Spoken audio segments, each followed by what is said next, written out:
Hi guys, welcome to the third tutorial in the series. In this tutorial we're going to look at note values, and to do that I've got this stave open again. I'm just going to draw a lesson. What the hell was that? I'm going to try and draw, there we go, that's a reasonable treble clef. It just makes it look complete to me. So tempos, not tempos, note values, the length of notes. I'm gonna go through most of the basics. You may ask, what's the tempo and what's all this about? How long? How do you measure it?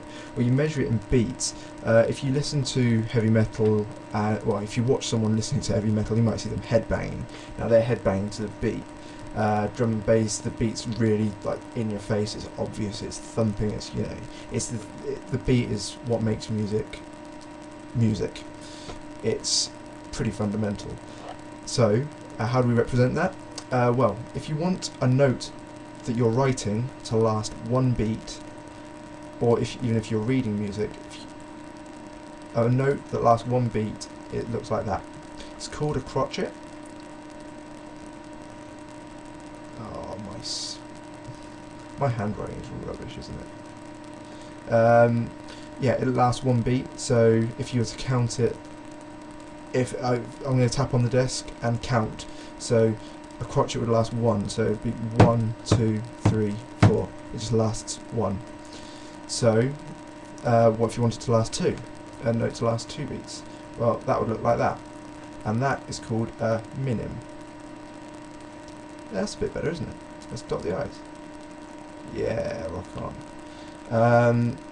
So that's a minim. So it'd be 1, 2, 3, 4. 1, 2, 3, 4, and the taps on the table last 2 beats. So I'm counting the beats.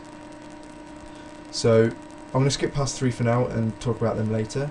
Now, if you wanted 4, so it'd be 1, 2, 3, 4. 1, 2, 3, 4.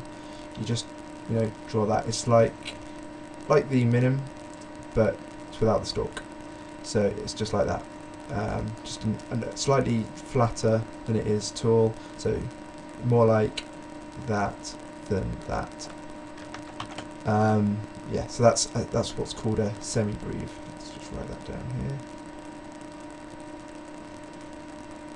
I think my spelling's okay, but if it's not, I'm sorry. So now, incidentally, this is called a semi-brieve because it's a half a brieve. A brieve lasts 8 notes, but they're very, very rarely used. So, what do we have for 3? Well, what we do is we draw a minim, and then we put a dot here, and that dot means that we add the same value. Sorry, the half of the value again. So we have 2. We half it and put 1, so we get 1, and we add the 2 to the 1, so we get 3. So we're adding half again. So this is 1, 2, this is 4, this is 3, and this is just called a dotted, you guessed it, minim. So this dot can go in front of any note. If you do it in front of a semi-brieve, you get 6. This would last 6. If you put it in front of a crotchet, you get 1.5. So it would sound like, I'm going to tap on the table, 1, 2, 3, 4. The tap would come halfway through. So 1, 2, 3, 4. Okay? 1, 2, 3, 4. That time I did 2 taps, so it would last 1.5 beats. Try practicing just tapping on the table. So you've got 1, 2, 3, 4, and then do the 1, 2, 3, 1, 2, and 3. When you're counting these and you're doing the half beats, it's typically you'd use the word "and" on the half beat. So 1 and 3, 1, 2, and 3.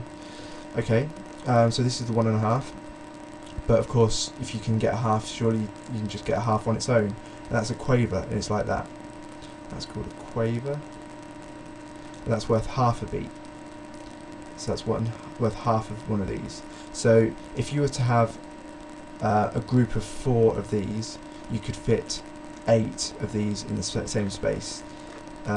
So if you were to write a piece of music with 4 crotchets in a row, you could write 4 quavers, and there would be 1, 2, 3, 4, 1, 2, 3, 4. So it's just as simple as that. I think, I'm just going to say just a quarter of a full note. It's called a semi-quaver, and it looks like that with another line underneath. That's a quarter. It's also worth mentioning that in America these are tended to call quarter notes, half notes, whole notes. I don't know what these would be called because you can't, 3/4 notes. I don't know. Maybe this convention is used as well. And this would be an 8th note and a 16th note respectively, because this is a quarter note. Okay, that's all I want to go through in this tutorial. I hope that was helpful. If you've got any questions, leave a comment in the space below and I'll get back to you. But if that answered all your questions, that's brilliant. That's what I'm here to do. And in which case I hope to see you in the next tutorial. Yeah, like I said, I hope that was helpful. See you next time.